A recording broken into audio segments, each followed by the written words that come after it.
یہ دو مضبوط چیزیں تمہیں دی گئی ہے، اللہ اور اس کے رسول کی اطاعت، ولا تنازعوا، اختلاف مت کرو، فتفشلوا، کیوں بزدل ہو جاؤ گے، کمزور ہو جاؤ گے، وتذهب ريحكم، طاقت تمہاری ختم ہو جائے گی، بزدل بھی ہو جاؤ گے اور طاقت بھی ختم ہو جائے گی۔ وہ اختلاف کا دیکھیے کتنا بڑا اثر ہوتا ہے معاشرے پر کہ انسان خود مر جاتا ہے اور طاقت بھی ختم ہو جاتی ہے۔ وَاصْبِرُوا، ہر حال میں صبر کا دامن تھام کے رکھو، ہر حال میں صبر کرو، اللہ کرنے والوں کے ساتھ ہے۔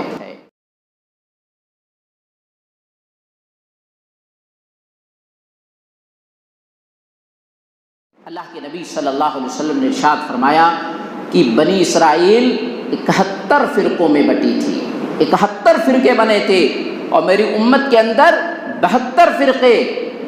اللہ کے نبی صلی اللہ علیہ وسلم نے کلہم فی النار الا واحدہ، سب جہنم میں مگر ایک جماعت ہوگی جو جنت میں، وہی الجماعت، وہ کون سی؟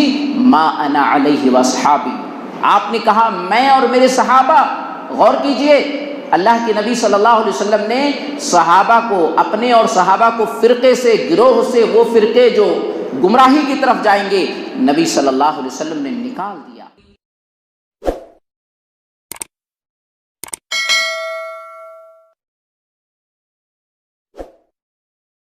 ورحمۃ اللہ وبرکاتہ۔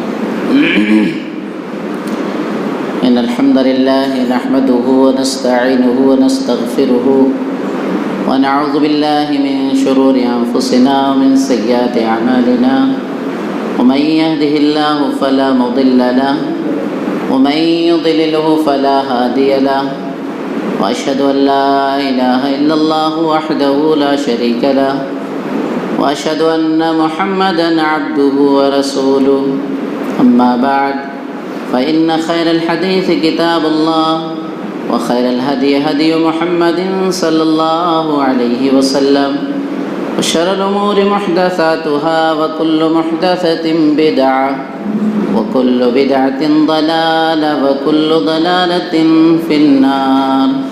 فأعوذ بالله السميع العليم من الشيطان الرجيم، بسم الله الرحمن الرحيم، واعتصموا بحبل الله جميعا ولا تفرقوا۔ وقال النبي صلى الله عليه وسلم: المؤمن للمؤمن كالبنيان يشد بعضه بعضا وشبك أصابعه، رواه مسلم۔ تمام قسم کی حمد و ثنا، تعریف اور توصیف، کبریائی اور بڑائی اللہ رب العالمین کے لیے، اس کے بعد بے شمار درود و سلام نازل ہو آخری نبی جناب محمد عربی صلی اللہ علیہ وسلم پر۔ سب سے پہلے میں اللہ کا شکریہ ادا کرتا ہوں کہ اللہ رب العالمین نے مجھے آپ کے درمیان خیر و عافیت سے پہنچایا۔ پھر میں شکر گزار ہوں مسجد نمرہ کے کمیٹی کا، مقتدیوں کا اور تمام مصلیان کا جو نماز عصر میں حاضر ہوئے، اور تمام ماں و بہنوں کا جو نیچے بھی حاضر ہیں، کہ آپ نے ایک موقع دیا مجھے دین کی کچھ باتیں کہنے کی، دین کی کچھ باتیں سنانے کی۔ واٹس ایپ وغیرہ کے ذریعے سے آپ نے موضوع جان لیا ہوگا۔ میں اصل موضوع پہ آ کر کے کچھ اہم باتیں آپ کے گوشے گزار کرنا چاہ رہا ہوں۔ موضوع آج ہمارا بہت اہم، بہت بہتر، سمجھنے اور سمجھانے کے لائق موضوع ہے۔ انشاءاللہ 30 سے 40 منٹ کے اندر اندر میں اپنی بات کو ختم کر دوں گا، لیکن اگر میں دیکھوں گا کہ آپ کی چاہت اور ہے تو 5-10 منٹ ہو سکتا ہو آگے بڑھا دوں، یہ آپ کی چاہت کے اوپر ہے۔ ہو سکتا ہو 30 پہ میں ختم کر دوں، ہو سکتا ہو 50 تک بھی جاؤں، لیکن یہ چاہت پر ہے کہ جس طرح آپ سنیں گے اس طرح معاملہ انشاءاللہ بیٹھے گا۔ خیر، موضوع ہے امت مسلمہ کے اختلاف کا اصل وجہ ہے۔ ظاہر سی بات ہے، آج ہم اگر دیکھتے ہیں معاشرے میں تو ہمیں ہر جگہ اختلاف ہی اختلاف نظر آتا ہے۔ آپ دیکھ لیجئے چاہے وہ کوئی قوم ہو، چاہے وہ کوئی گھر ہو، چاہے وہ کمیٹی ہو، ہر جگہ اختلاف ہی اختلاف نظر آتا ہے۔ لیکن آپ کو معلوم ہونا چاہیے کہ اختلاف ایک موت ہے، اختلاف موت ہے۔ کہیں بھی اختلاف پیدا ہو جائے، چاہے وہ قوم کے اندر ہو جائے، قوم مر جاتی ہے، چاہے وہ گھر کے اندر اختلاف پیدا ہو جائے، وہ گھر تباہ اور برباد ہو جاتا ہے، چاہے وہ کمیٹی کے اندر ہو جائے، تباہ اور برباد ہو جاتا ہے۔ اس لیے تو اللہ نے قرآن میں کیا کہا؟ سورہ آل عمران سورہ نمبر 3 آیت نمبر 103، وَاعْتَصِمُوا بِحَبْلِ اللَّهِ جَمِيعًا وَلَا تَفَرَّقُوا، اللہ کی رسی کو مضبوطی سے تھام لو۔ یہاں اللہ نے حبل کا لفظ استعمال کیا۔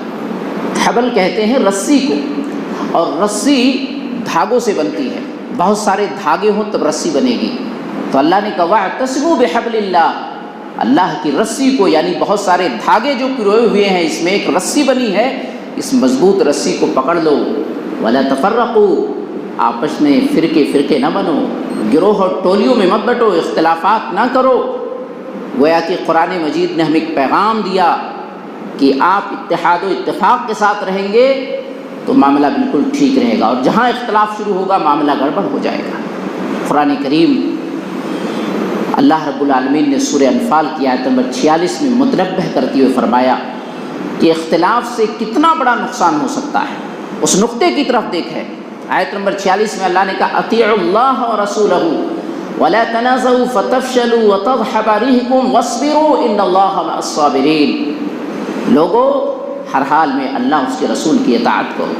یہ دو مضبوط چیزیں تمہیں دی گئی ہے، اللہ اور اس کے رسول کی اطاعت، ولا تنازعوا، اختلاف مت کرو، فتفشلوا، کیوں؟ بزدل ہو جاؤ گے، کمزور ہو جاؤ گے، وتذهب ريحكم، طاقت تمہاری ختم ہو جائے گی، بزدل بھی ہو جاؤ گے اور طاقت بھی ختم ہو جائے گی۔ گویا کہ اختلاف کا دیکھیے کتنا بڑا اثر ہوتا ہے معاشرے پر، کہ انسان خود مر جاتا ہے اور اس کی طاقت بھی ختم ہو جاتی ہے۔ وَاصْبِرُوا، ہر حال میں صبر کا دامن تھام کے رکھو، ہر حال میں صبر کرو، اللہ صبر کرنے والوں کے ساتھ ہے۔ گویا کہ قرآن کی ان دو آیتوں نے ہمیں پیغام دیا کہ ہم ہر حال میں اتحاد و اتفاق کے ساتھ رہیں، اختلاف نہ کریں، اگر اختلاف کے مواقع آئیں تو وہاں صبر کریں، ہمت اور جذبے سے کام لیں۔ اور نبی صلی اللہ علیہ وسلم نے تو اتنی بہترین مثال دے کر کے سمجھایا، امت مسلمہ کی مثال دیا آپ نے۔ کیا مثال دیا؟ کہا مثل المؤمنین فی توادہم وتراحمہم وتعاطفہم کمثل الجسد، اللہ کے نبی نے کہا ایک جسم جیسی مثال ہے امت مسلمہ کی، آپس میں محبت، آپس میں الفت، آپس میں مل کے رہنے کی۔ جیسے ایک جسم انسان کا ہے، اس جسم کے الگ الگ اعضاء ہیں، الگ الگ پارٹ اور حصے ہیں، جب یہ پارٹ مکمل ہوتے ہیں تو ہمارا پورا جسم بنتا ہے۔ ایسے ہی امت مسلمہ کی حالت یہ ہونی چاہیے، ایک کو تکلیف ہو تو سب کو تکلیف محسوس ہونا چاہیے، ایک کو خوشی ہو تو سب کو اس خوشی میں شامل ہونا چاہیے۔ یہ امت مسلمہ کی مثال اللہ کے نبی صلی اللہ علیہ وسلم نے دی ہے۔ پھر اللہ کے نبی صلی اللہ علیہ وسلم نے مزید اس کی وضاحت کی، کتنی بہترین وضاحت کی آپ نے، کہا المؤمن للمؤمن کالبنیان یشد بعضہ بعضا وشبک اصابعہ، ایک مومن دوسرے مومن کے لیے اینٹ کی طرح ہے، عمارت کی طرح ہے، بنیاد کی طرح ہے۔ کیسے؟ جب ایک اینٹ رکھتے ہیں تو دوسری اینٹ اس پر ڈالی جاتی ہے، اس طرح اینٹ سے اینٹ عمارت بن جاتی ہے۔ ایسے ایک مومن دوسرے مومن کو مل کر کے طاقت پہنچائے، قوت پہنچائے، اتحاد و اتفاق پیدا کرے، اختلاف نہ کرے۔ آپ نے ان انگلیوں کو ملا کر کے شبک اصابعہ، ان انگلیوں کو ایسے مضبوطی کے ساتھ ملا کر کے آپ نے صحابہ کو سمجھایا کہ اس طرح مضبوط ہونا چاہیے۔ غور کیجئے کتنی بہترین مثال اللہ کے نبی صلی اللہ علیہ وسلم دی۔ اور نبی صلی اللہ علیہ وسلم نے یہ بھی فرمایا ید اللہ فوق الجمع، لوگوں اتحاد و اتفاق کے ساتھ رہو، مل جل کے ہی رہو، اختلاف مت کرو، کیونکہ اتحاد کے ساتھ اللہ کی مدد ہے۔ ید اللہ، اللہ کی مدد آتی ہے، جب متحد رہتے ہیں تو ہم ہر حال میں طاقت اور قوت اللہ کی طرف سے ملتی ہے۔ من شجع شذ الی النار، اگر اختلاف ہم نے کر لیا تو اختلاف ہمیں جہنم کی طرف لے کر کے جاتا ہے۔ اندازہ لگائیے ساری حدیثیں کیا بتلاتی ہے کہ ہر حال میں ایک امت مسلمہ کی ذمہ داری، ایک مسلمان کی ذمہ داری کہ اتحاد و اتفاق کے ساتھ رہے، اختلاف کو کبھی ہاتھ نہ لگائے۔ لیکن افسوس آج ہم دیکھ رہے ہیں ہر جگہ اختلاف ہی اختلاف ہے۔ اس کا وجہ کیا ہے، سبب کیا ہے؟ یہی سبب جاننے کے لیے ہم بیٹھے ہیں۔ آئیے کچھ اسباب کی طرف میں اشارہ کرتا چلوں تاکہ آپ کے سمجھ میں آئے اور اپنے آپ کو ان تمام چیزوں سے بچا سکیں۔ پہلی چیز، امت مسلمہ کے اختلاف کی پہلا سبب یہ ہے کہ ہم نے فرقہ پرستی اپنا لیا، گروہوں میں بٹ گئے، ٹولیوں میں بٹ گئے۔ حالانکہ قرآن کریم آپ پڑھیے، قرآن کریم نے بہت صاف انداز میں اعلان کیا، ان الذین فرقوا دینہم وکانوا شیعا لست منہم فی شیء۔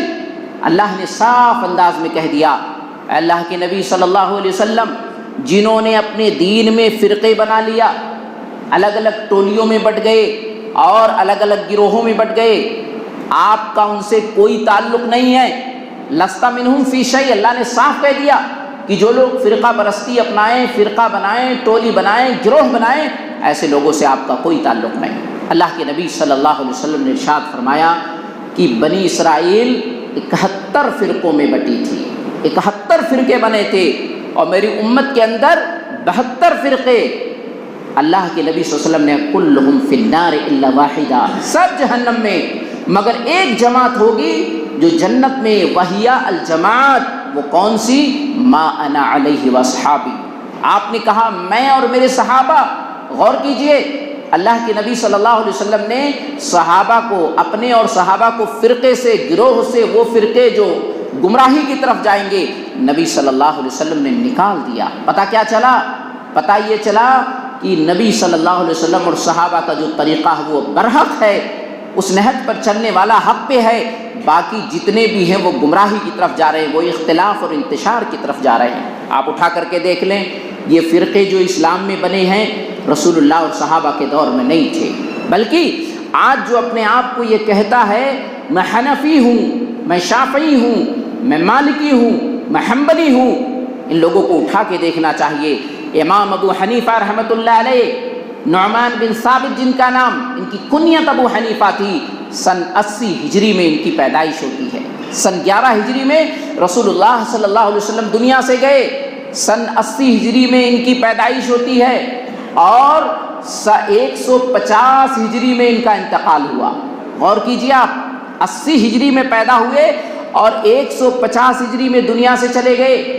یہ ابو حنیفہ کوفہ میں پیدائش ہوئی اور کوفہ ہی میں ان کا انتقال ہو گیا۔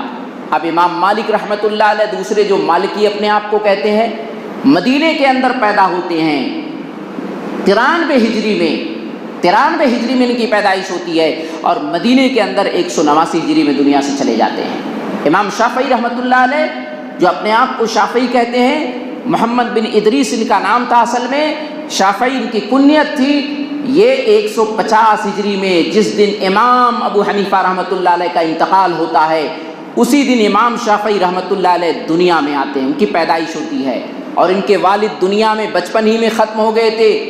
ان کے ابو نہیں تھے، والدہ نے ان کی تربیت کی، والدہ نے ان کی تربیت دی۔ غور کیجئے، ماں ہونی چاہیے کیسے کہ باپ ہو یا نہ ہو دنیا سے چلا جائے، ٹینشن نہیں لینا ہے کہ باپ چلا گیا اب تربیت کون کرے گا۔ ماں کے اندر اتنی تعلیم اور تربیت ہونی چاہیے کہ باپ کے جانے کے بعد بھی اس کو ٹینشن نہیں لینا ہے، تعلیم و تربیت ماں پوری طریقے سے کرے۔ ان کی ماں نے امام شافعی رحمۃ اللہ علیہ کی تربیت کیا۔ 204 ہجری میں دنیا سے چلے گئے، غزہ میں پیدا ہوئے، مکے میں آ کر کے رہے، پھر مصر کے اندر ان کا انتقال ہو جاتا ہے۔ سب سے آخری امام احمد بن حنبل رحمۃ اللہ علیہ، یہ سب سے آخری امام ہیں، 164 کے قریب دنیا میں آتے ہیں، اور 241 ہجری میں یہ بغداد کے اندر پیدا ہوئے اور بغداد کے اندر ہی انتقال ہوا۔ 241 کیا پتہ چلا؟ 80 ہجری سے شروعات کیجئے، ابو حنیفہ 80 ہجری میں پیدا ہوئے، اور 241 تک جتنے امام، مشہور امام آج ہیں، لوگوں نے اپنے آپ کو ان کی وجہ سے فرقوں میں اور گروہوں میں بانٹ رکھا ہے، 241 سے دنیا سے چلے جاتے ہیں۔ اب 241 کے بعد کوئی فرقہ نہیں تھا، کوئی حنفی نہیں تھا، کوئی شافعی نہیں تھا، کوئی مالکی نہیں تھا، کوئی حنبلی نہیں تھا، بلکہ چوتھی صدی ہجری، چوتھی صدی، 400 سال کے بعد پھر حنفی، مالکی، شافعی کا وجود ہوا۔ یہ لوگوں نے کیوں رکھا؟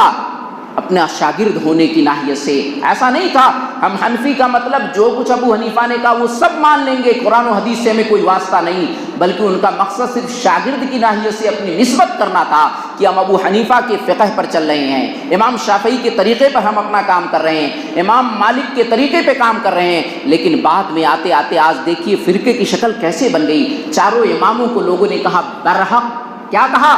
آج پوچھئے، قرآن تو کہتا ہے جو فرقے بنا لے، گروہ میں بٹ جائے، وہ ان سے آپ کا کوئی تعلق نہیں، لیکن آج ہم مسلمانوں کے ذہن و دماغ میں کیا ہے؟ چار امام برحق ہے، چاروں امام میں سے کسی کو ماننا ہی پڑے گا، کسی کی طرف نسبت کرنی ہی ہوگی، تب جا کے آپ کو جنت ملے گی، ورنہ نہیں ملے گی۔ اللہ اکبر۔ نبی صلی اللہ علیہ وسلم نے تو فرمایا کہ ایک برحق باقی جہنمی، اور میں اور میرے صحابہ جس پر ہیں وہی لوگ جنتی ہیں۔ اب غور کیجئے ہم اور آپ کیا کہہ رہے ہیں، ہم آپ اور کیا کر رہے ہیں۔ اور اگر مسائل کو اٹھا کر کے دیکھیں، مثلا رفع الیدین کو ہم اٹھا کر کے دیکھتے ہیں، آج اختلاف انہی باتوں پر ہوتا ہے، فرقہ پرستی انہی باتوں پر بڑھتی ہے۔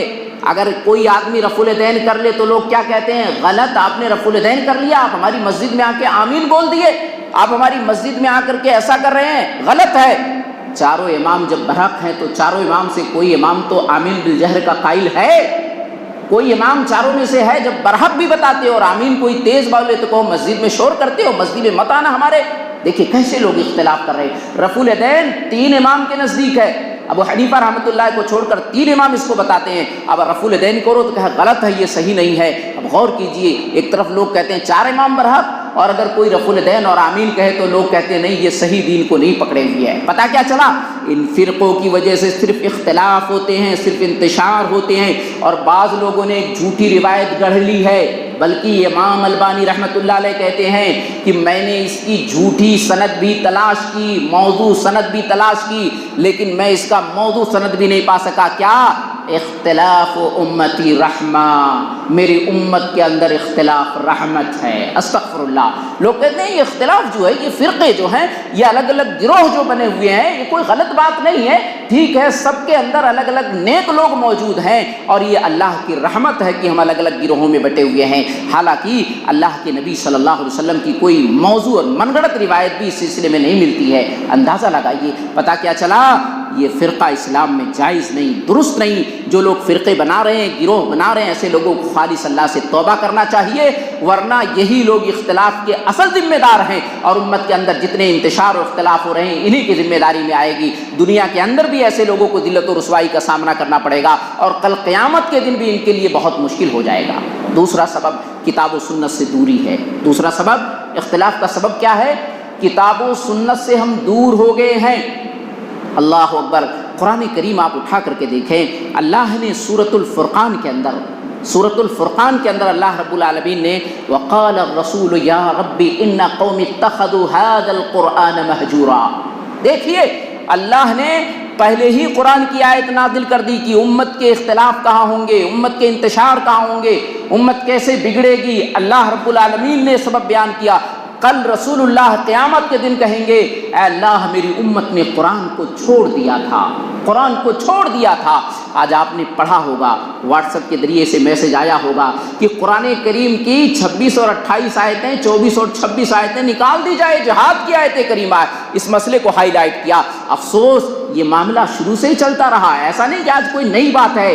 اگر آپ دیکھو گے آج سے 35 سال پہلے بھی ہمارے بھائیوں نے جو جہالت میں ہیں، جن کو معلوم نہیں قرآن کی عظمت کیا ہے، قرآن کی اہمیت کیا ہے، قرآن کون سی مقدس کتاب ہے، انہوں نے 35 سال پہلے بھی اعتراض کیا تھا، 24 آیتوں کو لیا تھا، باقاعدہ مکتبہ اسلامی نے ان آیتوں کو چھاپا بھی ہے، نکالا بھی ہے، اس کا جواب بھی دیا ہے۔ یہ کوئی نئی بات نہیں ہے کہ آج اعتراض کیا جا رہا ہے قرآن پہ، لیکن یہ ہمیں غور کرنا ہے کہ قرآن کی ان آیتوں کو اعتراض کا ذریعہ کیوں بنایا جا رہا ہے؟ کیونکہ ہم قرآن کو پڑھتے نہیں ہیں، قرآن کو سمجھتے نہیں ہیں۔ اگر ہم قرآن کو صحیح سے پڑھیں، قرآن کو سمجھیں، تو ظاہر سی بات ہے ایسے لوگوں کو ہم بہترین جواب دے سکتے ہیں۔ آج ہمارا مسلمان بھائی ہی کنفیوز میں ہے کہ آیتیں نعوذ باللہ ایسی ہیں، اور کورٹ کچہری میں مسلمان نامی شخص جا رہا ہے اور وہ کہہ رہا ہے ان آیتوں کو نکالا جائے۔ اب غور کیجئے، اللہ کے رسول قیامت کے دن کہیں گے اللہ میری امت نے اس قرآن کو چھوڑ رکھا تھا، کیا مطلب؟ ابن کثیر رحمۃ اللہ علیہ لکھتے ہیں اس کا مفہوم یہ ہے کہ آدمی قرآن پر ایمان نہ لائے، قرآن پڑھتے وقت شور غل کرے، چلائے، یہ تو مشرکین مکہ کیا کرتے تھے،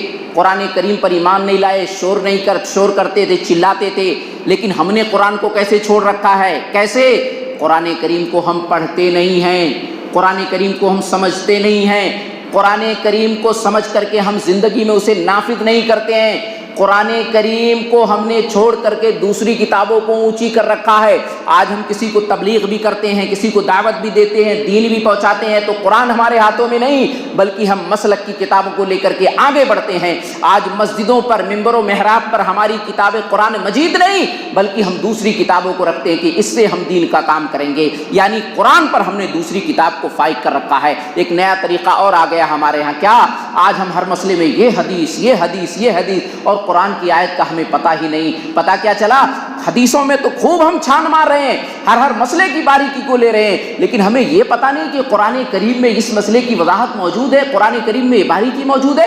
پتہ چلا قرآن سے محبت نہیں ہے، آپ حدیثوں میں اس طرح غرق ہو گئے کہ حدیث سے ہر مسئلے کو نکال لیں اور قرآن سے مسئلے کو نہیں نکال لیں۔ حالانکہ حدیث سے محبت ضروری ہے، لیکن قرآن پہلے ہے، اس کے بعد رسول اللہ کی حدیث، اس کی شرح ہے، اس کی تشریح ہے۔ یہ بہت ضروری چیز ہے کہ ہمیں قرآن سے محبت ہونی چاہیے، اور قرآن کوئی مشکل کتاب نہیں ہے، کوئی مشکل کتاب نہیں۔ اللہ نے بار بار کہا وَلَقَدْ يَسَّرْنَا الْقُرْآنَ لِلذِّكْرِ فَهَلْ مِن مُدَّكِرٍ، اے لوگو یہ آسان بک ہے، آسان کتاب ہے کوئی سمجھنے والا، ہے کوئی اس کو لینے والا؟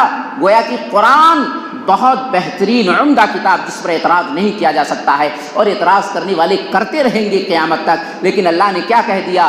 اِنَّا نَحْنُ نَزَّلْنَا الذِّكْرَ وَإِنَّا لَهُ لَحَافِظُونَ۔ سورہ حجر کی آیت نمبر 9 میں اللہ نے صاف کہہ دیا قیامت تک لوگ اعتراض کرتے رہیں گے، لیکن قرآن کو ہم نے نازل کیا، رب العالمین کہہ رہا ہے میں نے نازل کیا، اور قرآن کی حفاظت ہم ہی کرنے والے ہیں، تو اعتراض کرنے والے کرتے رہیں، اس سے کوئی حاصل نہیں ہوگا۔ لیکن افسوس یہ ہے کہ آج ہم نے کتاب و سنت کو چھوڑ دیا ہے، آج ہم نے قرآن و حدیث کو چھوڑ دیا ہے، آج ہمارے مسئلے مسائل کے حل فرقوں سے، گروہوں سے، الگ الگ علماء سے کیے جاتے ہیں، بلکہ حالت ہماری یہ ہو گئی ہے کہ آج ہمارے مفتی صاحب نے جو کہہ دیا، ہمارے عالم نے جو کہہ دیا، ہمارے فلاں صاحب نے کہہ دیا، ہم نے اسی کو دین سمجھ لیا ہے۔ ہمیں ضرورت نہیں ہے کتاب و سنت میں اس مسئلے کو ڈھونڈنے کی، اس مسئلے کو تلاش کرنے کی۔ یہ تو یہود کی حالت تھی، یہی تو قوم یہود کی، یہی تو عیسائیوں کی حالت تھی کہ اپنے علماء کو انہوں نے رب بنا لیا تھا، ان کے علماء نے جو فتویٰ دے دیا، ان کے علماء نے جو کہہ دیا اسی کو دین بنا لیا، اور انہوں نے اللہ کی کتاب کو پس پش ڈال دیا۔ اختلاف کا یہی سبب،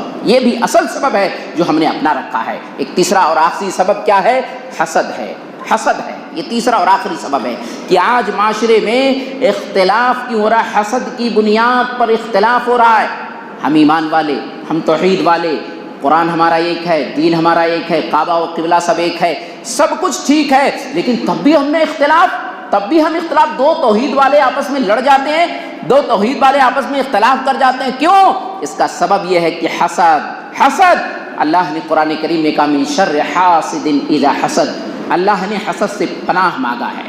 ومن شر حاسد اذا حسد، اور حسد کرنے والے کی برائی سے جب وہ حسد کرے، اللہ نے ایسے نہیں کہا پناہ مانگنے کا، اللہ نے من شر ما خلق کہا اسی آیت میں، اسی سورہ میں، کہ تمام مخلوق کے شر سے پناہ مانگو اللہ سے۔ لیکن اس کے باوجود اللہ نے من شر ما حسد کا ذکر کر کے یہ بتایا کہ حسد اتنی خطرناک چیز ہے کہ اس سے بچنا ضروری ہے۔ اور تب معجم طبرانی کی روایت ہے، اللہ کے نبی صلی اللہ علیہ وسلم نے ارشاد فرمایا، اللہ کے نبی صلی اللہ علیہ وسلم نے کہا لا یزال امتی بخیر ما لم یتحاسدوا، بالکل صحیح روایت ہے، میری امت خیریت رہے گی، خیر پر رہے گی، بھلائی پر رہے گی، ہمیشہ اس کے اندر خیر رہیں گے جب تک اس کے اندر حسد پیدا نہیں ہوگا، حسد پیدا نہیں ہوگا۔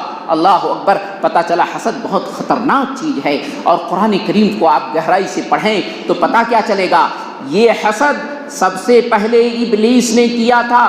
آپ قرآن پڑھ کے دیکھیں، قرآن کے پس منظر کو دیکھیں، سورہ بقرہ پڑھیں، سورہ صاد پڑھیں، قرآن کی دوسری آیات جہاں آدم علیہ السلام کی تخلیق کا ذکر ہے، صرف ابلیس نے اس لیے سجدہ کرنے سے انکار کر دیا کہ اس کے اندر حسد پیدا ہو گئی کہ ایسی مخلوق اللہ نے پیدا کر دی ہے کہ میرے مقابلے میں اس کی اہمیت ہے، اللہ نے اس کو اپنے ہاتھ سے پیدا کیا، اللہ نے اسے علم سے نوازا۔ اس شیطان کو، اس ابلیس کو حسد ہو گئی، اور اس نے کیا کہا، میں سجدہ نہیں کروں گا۔ تکبر بھی داخل، حسد بھی داخل، کہا میں سجدہ نہیں کروں گا۔ گویا پہلی نافرمانی جو آسمان پر ہوئی وہ حسد کی بنیاد پر، پہلا اختلاف جو آسمان پر ہوا وہ حسد کی بنیاد پر ہوا۔ اب زمین کے اندر آئیے، اللہ نے آدم علیہ السلام کو بھیج دیا، آدم علیہ السلام کی اولادیں آ رہی ہیں، اللہ پوری دنیا کو بسا رہا ہے، یہاں تک کہ حابیل اور قابیل آئے، اللہ کی کوئی نافرمانی ابھی تک نہیں ہوئی، زمین میں کوئی اختلاف نہیں ہوا تھا، سب ٹھیک چل رہا تھا، آدم علیہ السلام کو سب مان رہے تھے، انہی کے مطابق زندگی گزر رہی تھی، لیکن حابیل اور قابیل آئے، دونوں میں اختلاف ہو گیا، اختلاف ہوا۔ پہلا اختلاف زمین پر کیوں؟ حسد کی بنیاد پر۔ حابیل اور قابیل کی قربانی قبول نہیں ہوئی، حابیل کی قربانی اللہ نے قبول کر لیا۔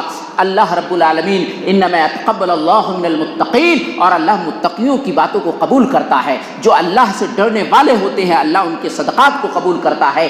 قابیل کو حسد ہو گئی اپنے بھائی حابیل سے، اور حابیل کو قتل کر دیا، گویا زمین پر پہلی نافرمانی، پہلا اختلافی حسد کی بنیاد پر ہوا۔ آپ قرآن کریم اٹھا کر کے دیکھیں، اللہ کے نبی صلی اللہ علیہ وسلم آئے، یہود نے پہچان لیا، اور کیسے پہچانا؟ جیسے اپنے بیٹوں کو پہچانتے ہیں کہ یہ میرے بیٹے ہیں، لیکن اس کے باوجود یہود ایمان نہیں لائے، یہود نے اختلاف کر لیا، انتشار کر لیا۔ یہ اختلاف کیوں؟ حسد کی بنیاد پر۔ منافقین اسلام سے خارج ہو گئے، رسول اللہ کے پیچھے نماز پڑھتے تھے، رسول اللہ کے ساتھ اٹھتے بیٹھتے تھے، لیکن ان کا ایمان کھوکھلا ہو گیا، کیوں؟ حسد کی بنیاد پر۔ اس اسلام سے، مسلمانوں سے ان کو حسد ہو گئی۔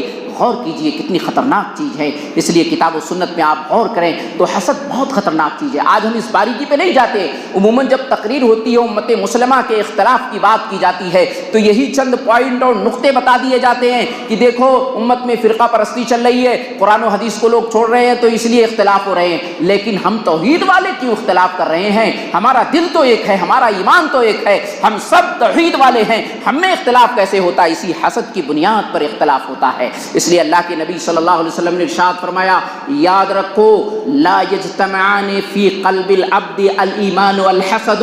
نسائی کی روایت ہے، کسی ایمان والے، کسی بندے کے اندر ایمان اور حسد اکٹھا نہیں ہو سکتا ہے۔ پتہ کیا چلا؟ اگر حسد آئے گا تو ایمان چلا جائے گا، اور ایمان ہے تو انشاءاللہ حسد نہیں آ سکتا ہے، یہ دونوں اکٹھا نہیں ہو سکتے ہیں۔ اب سوال یہ پیدا ہوتا ہے، کیا ہر انسان کے اندر حسد ہوتا ہے؟ ہاں، یہ انسان کے اندر فطری طور سے حسد کا مادہ ہوتا ہے، سب کے اندر حسد ہے، لیکن حسد کا جو اظہار کرے اپنی زبان سے، اپنے آنکھ سے، اپنے دل سے، وہ چیز اس کے لیے نقصان دہ ہے۔ یہ قرآن کریم کی دلیل ہمیں ہمارے لیے واضح ہے کہ یوسف علیہ السلام کے بھائی ہیں، یعقوب کے بیٹے ہیں، نبی کے بیٹے ہیں، نبی کے بھائی ہیں، لیکن بھائیوں کے دلوں میں حسد آ گیا، اور حسد کی وجہ سے یوسف علیہ السلام کو کنویں میں ڈال دیا گیا۔ جب نبیوں کے بیٹوں کے اندر حسد پیدا ہو سکتی ہے تو حسد تو کسی کے اندر پیدا ہو سکتی ہے، لیکن حسد پیدا کرنا یہ خطرناک ہے، حسد پہ عمل کرنا یہ خطرناک ہے۔ حسد آپ کے اندر پیدا ہو فوراً اس کو دبا دینا یہ معیوب نہیں ہے، کیونکہ ہر انسان کے حسد کا مادہ تو موجود ہے، حسد تو ہے ہی ہر انسان کے اندر۔ بلکہ صحیح مسلم کی کتاب الایمان کی 155 نمبر کی روایت کیا ہے؟ عیسیٰ علیہ السلام جب آئیں گے، سور کو قتل کریں گے، خنزیر کو قتل کریں گے، اس موقع پر اللہ رب العالمین حسد کو ختم کر دے گا۔ لا يذهبن التباغض والشحناء والتحاسد۔ اللہ عیسیٰ علیہ السلام جب نازل ہوں گے، ایک حکم کی حیثیت سے نازل ہوں گے، یہود کو بتائیں گے، عیسائیوں کو بتائیں گے، سور کو قتل کر کے، جزیہ کو معاف کر کے، صلیب کو توڑ کر کے، حدیث بتلاتی ہے کہ اس وقت حسد کا خاتمہ ہو جائے گا۔ ابھی سب کے اندر یہ چیز موجود ہے، لیکن اگر ہم یہ کہیں کہ فلاں کے اندر یہ چیز کیوں ہے، تباہ برباد ہو جائے، وہ مجھے مل جائے یا میرے بھائی کو مل جائے، گویا یہ حسد پیدا ہو گیا۔ اور غیبتہ، یہ غیبتہ نہیں غلط ہے، غیبتہ کے اندر فلاں آدمی کو یہ چیز ہے، اللہ مجھے بھی دے دے، میرے بھائی کو مزید دے دے، یہ اسلام نے کہا ہے غیبتہ کیا جائے، لیکن حسد خطرناک چیز ہے، اس لیے حسد سے اپنے آپ کو بچایا جائے۔ حسد وہ خطرناک بیماری ہے کہ جب یہ پیدا ہوتی ہے تو پڑوسی نہیں رہ جاتا ہے، پڑوسیوں کے اندر اختلاف پیدا ہو جاتا ہے۔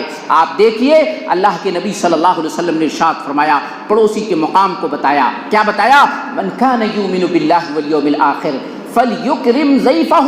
اللہ اور آخرت پر جو ایمان رکھتا ہو اپنے مہمان کی عزت کرے، مہمان کی عزت کرے۔ من کان یؤمن باللہ والیوم الآخر فلا یؤذی جارہ۔ جو اللہ اور آخرت پر ایمان رکھتا ہے کبھی اپنے پڑوسی کو تکلیف نہ دے، ستائے نہ اپنے پڑوسی کو۔ من کان یؤمن باللہ والیوم الآخر فلیقل خیرا او لیصمت، جو ایمان اللہ اور آخرت پر ایمان رکھتا ہے وہ اچھی بات کہے یا خاموش رہے۔ گویا کہ 3 اچھے صفات اس حدیث میں بتائے گئے ہیں۔ صفات حسنہ، مہمان کی عزت کرنا، پڑوسی کو تکلیف نہ دینا، اور خاموش رہنا، زبان کی حفاظت کرنا۔ غور کیجئے، اچھے اچھے نمازی، اچھے اچھے حاجی آج ان صفتوں کو اپنا نہیں پاتے ہیں، فیل ہیں۔ ان کی حالت یہ ہو گئی ہے جیسے خط کا لفافہ جس کے اندر کچھ نہ ہو، ان کی حالت ایسی ہو گئی جیسے کھجور کی وہ گٹھلی جس کے اوپر کوئی مغز نہیں ہے، کوئی گودا نہیں ہے۔ صرف نماز روزوں سے حاصل نہیں ہوگا، آپ کو حقوق اللہ، حقوق العباد دونوں کو اپنانا ہوگا، دونوں میں کمپلیٹ ہونا ہوگا، مکمل اسلام کے اندر داخل ہونا ہوگا، تب جا کے آپ کو کامیابی مل سکتی ہے۔ گویا کہ پڑوسی کو تکلیف ہم کیوں دے رہے ہیں، پڑوسی کو ستا کیوں رہے ہیں؟ کیونکہ ہمارے اندر حسد پیدا ہو گیا، حسد کی وجہ سے اختلاف پیدا ہوا۔ غور کیجئے، اسی طرح حسد وہ خطرناک چیز ہے، جب حسد کی بیماری آتی ہے تو اللہ ہماری نیکیوں کو بھی قبول نہیں کرتا ہے، ہمارا جو عمل ہے، عمل صالح، اچھے اعمال بھی اللہ کے ہاں قبول نہیں ہوتے ہیں۔ بڑی مشہور روایت آپ نے بارہا سنی ہوگی، سوموار اور جمعرات کو جنت کے دروازے کھولے جاتے ہیں۔ تفتحو یوم الخمیس، یوم الاثنین، یوم الخمیس تفتح ابواب الجنہ، جنت کے دروازے کھولے جاتے ہیں یوم الاثنین و یوم الخمیس، 2 دن، سوموار اور جمعرات کو۔ فیغفر لکل عبد لا یشرک باللہ شیئا، جو مشرک نہیں ہوتا ہے، توحید والا ہوتا ہے، الحمدللہ ہم توحید والے ہیں، اللہ اس کی بخشش کر دیتا ہے۔ لیکن ایک بندہ وہ ہے جو اپنے دل کے اندر حسد، بغض، کینہ لے کے بیٹھا ہے اپنے بھائی کے درمیان، تو کہا جاتا انظروا حتی یصطلحا، انظروا حتی یصطلحا، انظروا ھذین حتی یصطلحا، ان دونوں کو دیکھو جو آپس میں حسد لے کے بیٹھے ہوئے ہیں، یہاں تک کہ آپس میں صلح کر لے، اپنے حسد، کینہ اور بغض کو ختم کر لے۔ غور کیجئے، اندازہ لگائیے، اس لیے تو اللہ کے نبی صلی اللہ علیہ وسلم نے بڑے خوبصورت انداز میں کیا کہا، لا تباغضوا ولا تحاسدوا ولا تقاطعوا ولا تجابروا وكونوا عباد اللہ اخوانا۔ اللہ کے بندو، یہ کون سی بات ہوئی، ایک دوسرے سے ملے پیٹ پھیر کے بھاگنے لگے، دعا سلام ہی نہیں، حال چال ہی نہیں لیا، ایک دوسرے سے دشمن بن گئے، ایک دوسرے کے خون کے پیاسے ہو گئے۔ حسد نہیں، بغض نہیں، کینہ نہیں، بلکہ تم سب کے سب آدم کے اولاد ہو۔ اللہ نے آدم علیہ السلام سے سب کو بھیجا ہے۔ یہ الگ الگ قبیلے اور خاندان صرف پہچان کے لیے ہے، صرف شناخت کے لیے ہے۔ ان اکرمکم عند اللہ اتقاکم، اللہ کے ہاں تو سب سے بزرگ اور برتر وہ ہے جو تقوی کے اعتبار سے سب سے زیادہ ہو۔ یہ اللہ تعالیٰ نے قرآن مجید میں ہمیں بتایا ہے۔ تو غور کیجئے، حسد کتنی خطرناک چیز ہے۔ حسد اگر انسان ختم کر لیتا ہے تو اس کا کتنا بڑا فائدہ ہے، اپنے آپ کو دنیا کے اندر ہی جنتی بنا لیتا ہے۔ اگر حسد ختم، اختلاف ختم، دل اس کا قلب سلیم ہو گیا، اس کا معاشرہ خوبصورت ہو گیا، اب اس کے دل میں کچھ نہیں رہ گیا۔ صحیح مسلم کے اندر ہے، اللہ کے نبی صلی اللہ علیہ وسلم نے ارشاد فرمایا، صحابہ کی مجمع میں بیٹھے ہوئے ہیں، اللہ کے نبی صلی اللہ علیہ وسلم نے کیا کہا ابھی ایک جنتی ادھر سے آئے گا۔ اللہ کے نبی نے یہ بات کہی، صحابہ کہتے ہیں ہم دیکھ رہے تھے، اتنے میں ہم نے دیکھا ایک انصاری آ رہے ہیں، اور اس انصاری کے ہاتھ میں، الٹے ہاتھ میں اپنے چپل تھے، ان کے داڑھی سے پانی کا وضو ٹپک رہا تھا، آ کر کے بیٹھ گئے۔ صحابہ کہتے ہیں ہم نے یہ منظر دیکھا۔ اللہ کے رسول نے پھر دوسرے دن کیا کہا، آج ایک جنتی ادھر سے آئے گا، وہی انصاری پھر آ رہے ہیں، وہی حالت ہے۔ پھر تیسرے دن اللہ کے نبی صلی اللہ علیہ وسلم نے یہی بات کہی۔ اب عبداللہ بن عمر بن عاص رضی اللہ تعالیٰ عنہ اس مجلس میں بیٹھے ہیں، ان کو محبت دیکھیے، کہا اللہ اکبر، ان کا وہ کون سا عمل ہے جس کی بنیاد پر رسول اللہ صلی اللہ علیہ وسلم نے ان کو جنت کی بشارت دی؟ میں کسی نہ کسی طریقے سے ان کے پاس رہوں گا، ان کی صحبت اختیار کروں گا، تب مجھے پتا چلے گا کہ واقعی یہ کیا عمل ہے۔ یہ گئے، کہا میرے ابو کے درمیان کچھ بات چیت ہو گئی ہے، 3 دن کی ناراضگی ہو گئی ہے اور شریعت نے 3 دن کی مہلت دی ہے، آپ مجھے موقع دے دیں، میں آپ کے پاس رہ جاؤں۔ کہا بہت اچھی بات ہے، رہیے آپ۔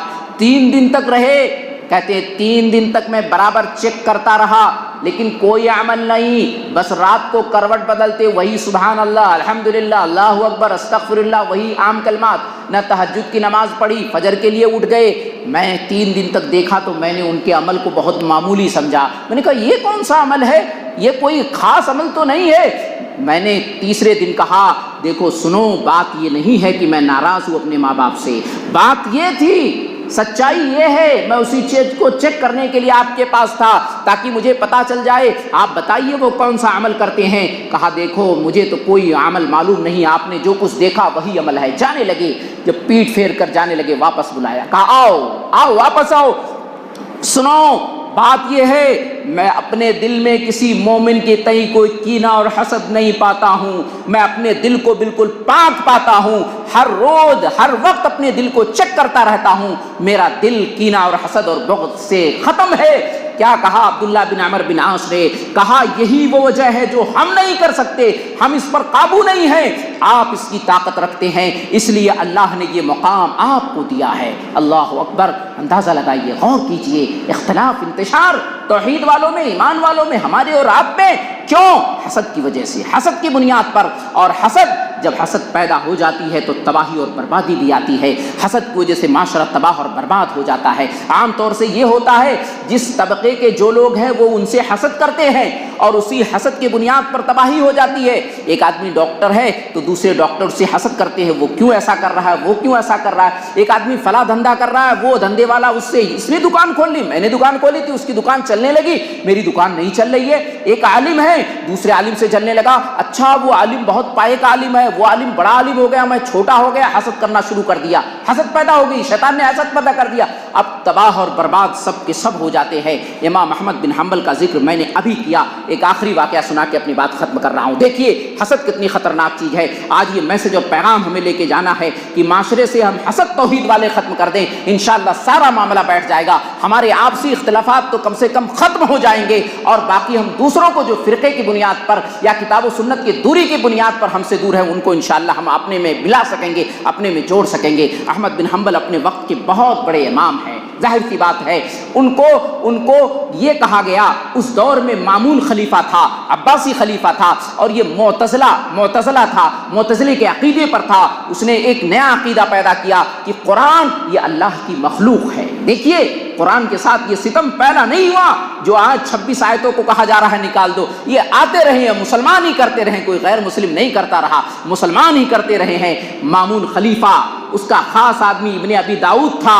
اس نے کیا کہا قرآن اللہ کی مخلوق ہے, اور یہ حالانکہ قرآن اللہ کا کلام ہے, اللہ کی صفت ہے, یہ اللہ کی مخلوق نہیں ہے. تو جتنے علماء تھے اس دور میں سب کو سختی سے منایا گیا, کہا نہیں سب کہو اللہ کی مخلوق ہے. اللہ اکبر. امام احمد بن حنبل رحمۃ اللہ علیہ نے کہا کچھ بھی ہو جائے, کتنی بھی مصیبت آ جائے, کتنی بھی پریشانی آ جائے, میں کبھی یہ نہیں کہوں گا کہ قرآن اللہ کی مخلوق ہے, قرآن اللہ کی مخلوق ہے, بلکہ قرآن کلام اللہ, یہ اللہ کا کلام ہے. ان کو مارا گیا, ان کو پیٹا گیا. کہنے والا بیان کرنے والا بیان کرتا ہے, ابن کثیر البدایہ والنہایہ کے الفاظ ہیں, اگر کسی ہاتھی پر بھی وہ کوڑے پڑتے تو ہاتھی چنگھاڑ مارتا, وہ ہاتھی بھی تلملا اٹھتا. اتنے زبردست کوڑے ان کو مارے گئے, لیکن یہی کہتے رہے نہیں نہیں میں نہیں مانوں گا. آخرکار اللہ نے ثابت قدمی دی, اور ثابت قدمی کی وجہ سے وہ فتنہ ختم ہو گیا. ورنہ امت آج اس فتنے میں مبتلا ہو جاتی, قرآن کو مخلوق مان لیتی, بہت بڑا عظیم فتنہ ہوتا. الحمدللہ اسی دور میں فتنہ ختم ہو گیا, ثابت قدمی دکھائی. تو آپ نے دیکھا یہ کیوں ہوا؟ ایک عالم نے دوسرے عالم سے حسد کیا. ایک عالم نے, ابن ابی داؤد تھا اس دور میں, اس نے حسد کیا کہ احمد بن حنبل اتنے پائے کے عالم, میں ان سے حسد کر کے ان کے رتبے کو چھین لوں. لیکن وہ چمکتے ستارے تھے, اللہ نے ان کو رتبہ دے رکھا تھا. اس کا کیا ہونا تھا جس کو اللہ بلندی دے دے. خلاصہ یہ نکلا حسد اور بغض بہت خطرناک چیز ہے. پتہ کیا چلا؟ ہمیں معاشرے سے اگر اختلاف کو ختم کرنا ہے تو ہم ایسے لوگوں کو سمجھائیں جو فرقے میں گروہ میں بٹے ہوئے ہیں, جو اپنے آپ کو چھوڑ کر کے کتاب و سنت کو کہیں اور جا رہے ہیں, یا اپنے دلوں میں حسد بھرے پڑے ہیں. ایسے لوگوں کو ہم راہ راست پہ لا کے اختلافات کو ختم کر سکتے ہیں. ایک آخری میسج اور پیغام, آپ کسی کو یہ کہیں کہ بھائی آپ اختلاف ختم کرنا چاہتے ہیں, انتشار ختم کرنا چاہتے ہیں, تو وہ کہے گا بالکل کیوں نہیں, ہم ختم کرنا چاہتے ہیں, ہماری دلی خواہش ہے کہ اختلاف ختم ہو, سب مسلمان ایک ایک ہو جائیں. آج مسجدوں سے یہی آواز آ رہی ہے, آج ہر فرقے کے لوگ یہی کہہ رہے ہیں کہ چلو اختلاف کو ختم کر کے ہم اتحاد کے جملے کو, اتحاد کو ہم اپنا لیں. یہ سب کہہ رہے ہیں, لیکن ان سے کہو اتحاد کیسے ہوگا, اختلاف سے کیسے بچ سکو گے؟ اگر حنفی کا, ابو حنیفہ کا ماننے والا ابو حنیفہ رحمۃ اللہ علیہ کا جھنڈا لگا لے اور کہے جتنے حنفی ہے آ جاؤ یہاں نیچے, اب بتاؤ ابو حنیفہ کے ماننے والے سارے اس جھنڈے کے نیچے چلے جائیں گے. لیکن کیا امام